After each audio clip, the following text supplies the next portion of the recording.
دي تتبيله بقى تتحط على الفراخ، بس خلطه جديده عبقريه ملهاش حل من الشيف كريم. بص بقى، حط التتبيله، بص على الفراخ وهي مشويه، لا وهتخش الشوايه تاني يعني. بص عامل ازاي،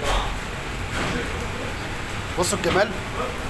بص يعني وهي بعد ما تشوت كده، هو شايل دول طبعا مش محتاجهم يعني زياده.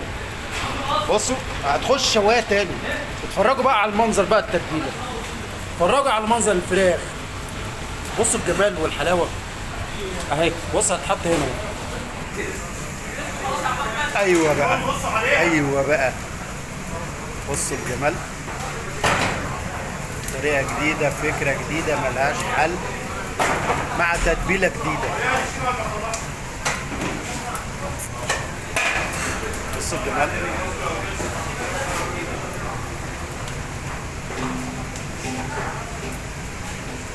الجديد شديد برضه. معاهم يعني بعد ما طلعت من على الشوايه حط لها التتبيله بتاعتها تاني وحطها على الشوايه تاني. السلام عليكم، قولوا لي رايكم ايه بقى. السلام عليكم.